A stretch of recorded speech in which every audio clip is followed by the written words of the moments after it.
नमस्कार दोस्तों, स्वागत है एक बार फिर से। आज दिन भर की फटाफट खबरों में आपको बता दें कि आज भारत में कोरोना वायरस मरीजों की संख्या बढ़कर 1,06,750 हो गई। उधर 20 से ज्यादा सवारी भरने पर बस ड्राइवर और कंडक्टर पर होगी कड़ी से कड़ी कार्रवाई। उधर तूफान अम्फान मचा रहा तबाही। पश्चिम बंगाल में अब तक 5,500 घर क्षतिग्रस्त, 2 लोगों की मौत। उधर सीबीएसई 10वीं 12वीं परीक्षा को लेकर गृह मंत्रालय की नई गाइडलाइन जारी। कंटेनमेंट जोन में नहीं होगा कोई भी परीक्षा केंद्र। वहीं 1 जून से टाइम टेबल के हिसाब से चलेंगी 200 नॉन एसी ट्रेनें। जल्द शुरू होगी ऑनलाइन बुकिंग। वहीं राज्यों के भीतर ट्रेन सेवा बहाल करने की तैयारी, कर्नाटक से होगी इसकी शुरुआत। वहीं मायावती की सलाह, बसों से ना सही बल्कि ट्रेनों से ही मजदूरों को घर भेजे कांग्रेस। वहीं अगली बड़ी खबर में छत्तीसगढ़ में आज से शुरू होगी राहुल गांधी की न्याय योजना। मिलेंगे सभी को 7,500 रुपए। 19 लाख किसानों को होगा सीधा फायदा। उधर हरियाणा ने अंतरराज्यीय बसें चलाने का निर्णय वापस लिया। उधर अगली बड़ी खबर में 25 मई से देश में शुरू होगी घरेलू उड़ानें। और भी बड़ी खबरों को जानने के लिए वीडियो के एंड तक बने रहिए हमारे साथ। बस आपसे निवेदन है, कृपया वीडियो को लाइक कर दें, चैनल को सब्सक्राइब कर लें और घंटी बटन जरूर दबा दें। दरअसल दोस्तों, आपको बता दें कि आज भारत में कोरोना वायरस मरीजों की संख्या बढ़कर 1,06,750 हो गई, जिसमें से 3,303 लोगों ने अभी तक अपनी जान गंवा दी है। और अच्छी बात यह है कि अभी तक 42,297 मरीज ठीक हो गए। वह अगली बड़ी खबर, 20 से ज्यादा सवारी भरने पर बस ड्राइवर, कंडक्टर और मार्शल पर होगी कड़ी से कड़ी कार्रवाई। दरअसल दोस्तों, आपको बता दें कि लॉकडाउन 4 में पब्लिक ट्रांसपोर्ट के साथ ही गाड़ियों को आवाजाही की इजाजत मिलने से दिल्ली में करीब 2 महीने बाद सार्वजनिक परिवहन सेवा मंगलवार से बहाल हो गई। इसके बाद सड़कों पर बसें, ऑटो और टैक्सियां चल रही हैं, लेकिन सीमित संख्या में इनमें सवारियां यात्रा कर रही हैं। दिल्ली के परिवहन मंत्री कैलाश गहलोत ने बुधवार को कहा कि यदि ड्राइवर और कंडक्टर और अब मार्शलों को सख्त हिदायत दे दी गई है कि 20 से अधिक सवारियों के साथ बस न चलाएं। बस में सिर्फ 20 सवारी ही बैठनी चाहिए। अगर यह बात सामने आती है कि उन्होंने इन निर्देशों का पालन नहीं किया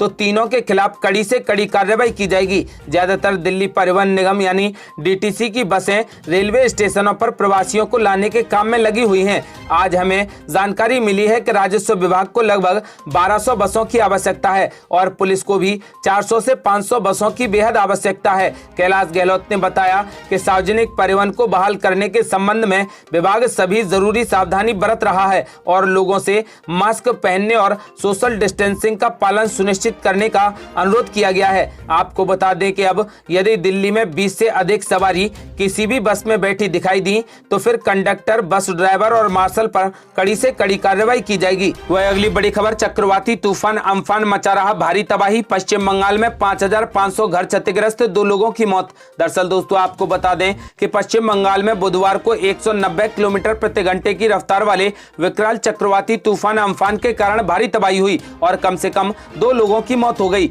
अम्फान तूफान के चलते कम से कम 5,500 घर क्षतिग्रस्त हो गए। अधिकारियों ने यह जानकारी दी। चक्रवात दोपहर में करीब 2:30 बजे पश्चिम बंगाल के तट पर पहुंचा। चक्रवात के कारण तटीय क्षेत्रों में भारी तबाही हुई। चक्रवात की वजह से बड़ी संख्या में पेड़ और बिजली के खंभे उखड़ गए। वहीं कच्चे मकानों को भी खासा नुकसान हुआ। अधिकारियों के अनुसार चक्रवात आने से पहले पश्चिम बंगाल और उड़ीसा में कम से कम 6,58,000 लोगों को निकालकर सुरक्षित स्थानों पर पहुंचा दिया। मौसम विभाग के अनुसार पश्चिम बंगाल तट पर पहुंचने के समय चक्रवात के केंद्र के पास हवा की गति 160 से 170 किलोमीटर प्रति घंटे थी। एक अधिकारी ने बताया कि हावड़ा और उत्तर 24 परगना जिले में पेड़ उखड़ने से 2 लोगों की मौत हो गई। वह अगली बड़ी खबर, सीबीएसई की 10वीं और 12वीं की परीक्षाओं को लेकर गृह मंत्रालय की नई गाइडलाइन जारी। कंटेनमेंट जोन में नहीं होगा कोई भी परीक्षा केंद्र। दरअसल दोस्तों, आपको बता दें कि सीबीएसई की 10वीं और 12वीं की शेष परीक्षाओं के आयोजन को लेकर गृह मंत्रालय ने नए दिशा निर्देश जारी कर दिए।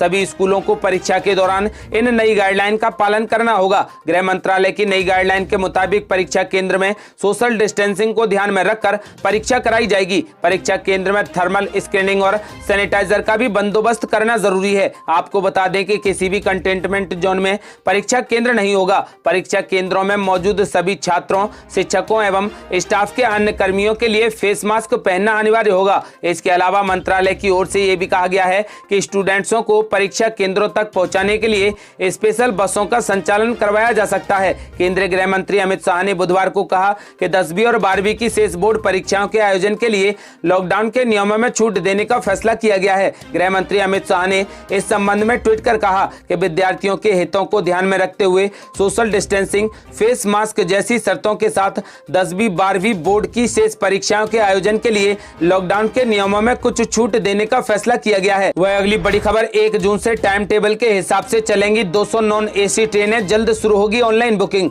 दरअसल दोस्तों आपको बता दें कि आम लोगों की परेशानियों को देखते हुए रेलवे की तरफ से मंगलवार को बड़ा ऐलान किया गया। अब 1 जून से रोजाना 200 नॉन एसी ट्रेनें चलाई जाएंगी। रेल मंत्री पीयूष गोयल ने इस बात की जानकारी देते हुए कहा कि रेलवे 1 जून से टाइम टेबल के हिसाब से प्रतिदिन 200 नॉन एसी ट्रेनें चलाएगा, जिसकी ऑनलाइन बुकिंग जल्द शुरू होगी। इन स्पेशल ट्रेनों के लिए टिकट की बुकिंग सिर्फ ऑनलाइन IRCTC वेबसाइट या फिर ऐप के जरिए होगी। रेलवे स्टेशनों के पास टिकट काउंटर्स बंद रहेंगे और प्लेटफॉर्म समेत कोई भी काउंटर टिकट जारी नहीं किया जाएगा। रेल मंत्रालय के बयान के मुताबिक ऑनलाइन टिकट और उसका शेड्यूल जल्द जारी किया जाएगा। पूरे मामले से वाकिफ अधिकारियों ने बताया कि यात्री ट्रेनें लंबी दूरी की होंगी जो छोटे शहरों को भी जोड़ेंगी। इसका एक मुख्य मकसद अलग अलग राज्यों में फंसे हुए प्रवासी मजदूरों को जल्द से जल्द उनके घर पहुंचाने का भी है। वह अगली बड़ी खबर, रेलवे ने की सभी राज्यों के भीतर ट्रेन सेवा शुरू करने की तैयारी, कर्नाटक से होगी इसकी शुरुआत। दरअसल दोस्तों आपको बता दें कि कोरोना वायरस की वजह से लागू लॉकडाउन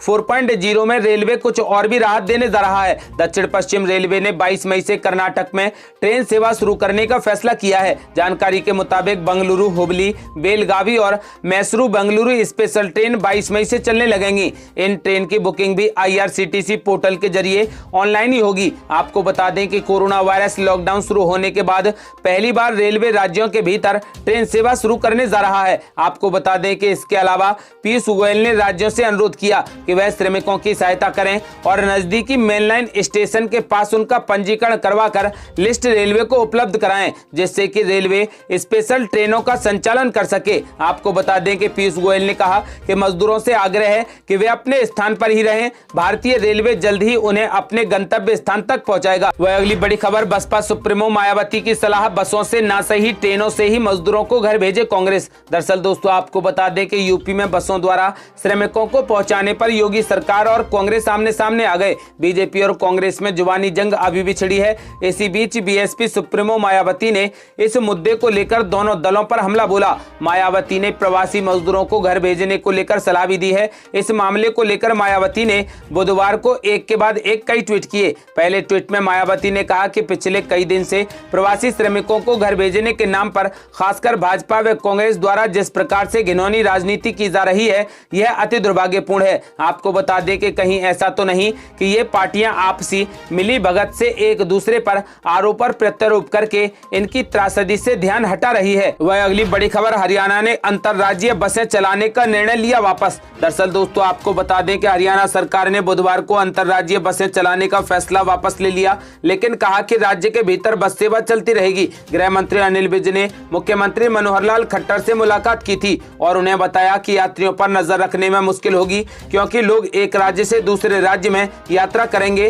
तो इससे कोरोना वायरस के फैलने की आशंका ज्यादा है। आपको बता दें कि विज के पास ही स्वास्थ्य मंत्रालय का भी प्रभार है। उन्होंने पत्रकारों से कहा कि मैंने यहां मुख्यमंत्री से मुलाकात की और मैंने मंगलवार को भी उन्हें पत्र लिखा था, जिसमें कहा गया है कि हम अंतर्राज्यीय बसें चलाने के लिए तैयार नहीं हैं। विज ने कहा कि उन्होंने मुख्यमंत्री को बताया कि बहुत सारे लोगों की जांच करना या फिर उन्हें पृथकवास में रखना मुमकिन नहीं है। उन्होंने रेखांकित किया कि दिल्ली जैसे कुछ पड़ोसी राज्यों में कोरोना वायरस के मामले ज्यादा हैं। आपको बता दें कि इसी वजह से हरियाणा ने अंतर्राज्यीय बसें चलाने का निर्णय वापस ले लिया। वह अगली बड़ी खबर, आज से छत्तीसगढ़ में शुरू होगी राहुल गांधी की न्याय योजना। गरीब किसानों के खातों में डाले जाएंगे 7,500 रुपए, 19 लाख किसानों को होगा फायदा। गौरतलब है कि पिछले साल हुए लोकसभा चुनाव के दौरान कांग्रेस ने अपने घोषणा पत्र में इस योजना का जिक्र किया था। छत्तीसगढ़ में इस योजना के लागू होने से 5700 करोड़ रुपए 4 किस्तों में सीधे गरीब किसानों के खाते में डाले जाएंगे। छत्तीसगढ़ के मुख्यमंत्री भूपेश बघेल आज यानी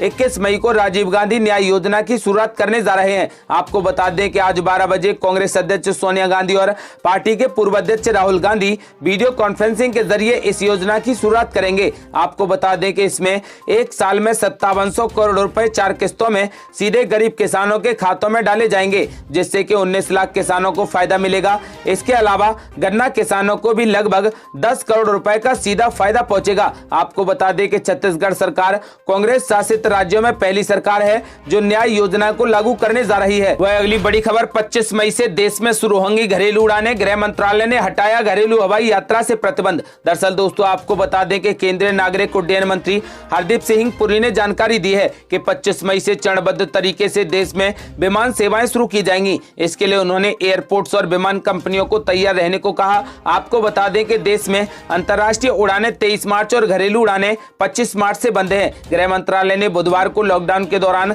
घरेलू हवाई यात्रा को प्रतिबंधित गतिविधियों की सूची से हटा दिया। आपको बता दें कि घरेलू उड़ानों के परिचालन को लेकर जरूरी आदेश आ गया है, लेकिन अभी अंतर्राष्ट्रीय उड़ानों पर रोक जारी रहेगी। वही मौसम अपडेट स्काईमेट वेदर के अनुसार अगले 24 घंटों के दौरान तटीय उड़ीसा और गंगीय पश्चिम बंगाल में हल्की से मध्यम बारिश की उम्मीद है। उड़ीसा और पश्चिम बंगाल के तटों से सटे समुद्री क्षेत्रों तथा उत्तरी तमिलनाडु के तटीय भागों पर बंगाल की खाड़ी में उथल पुथल मची रहेगी। केरल और तटीय कर्नाटक में बारिश की गतिविधियां कम हो जाएंगी, लेकिन कुछ स्थानों पर मध्यम से तेज बौछारें जारी रहेंगी। हिमाचल प्रदेश, उत्तराखंड, पंजाब, मध्य महाराष्ट्र, आंतरिक ओडिशा, पूर्वी झारखंड और पूर्वी बिहार के कुछ हिस्सों में हल्की बारिश के आसार हैं। राजस्थान, मध्य प्रदेश, गुजरात और विदर्भ के कुछ हिस्सों में लू का प्रकोप दिखाई दे सकता है। ये थी अब तक की बेहद बड़ी खबरें। यदि आप भी चाहते हैं कि भारत कोरोना मुक्त हो जाए तो इस वीडियो को लाइक करें, चैनल को सब्सक्राइब करें और घंटी बटन जरूर दबा दें। जल्दी मिलते हैं बड़ी अपडेट के साथ, तब तक के लिए जय हिंद, जय भारत।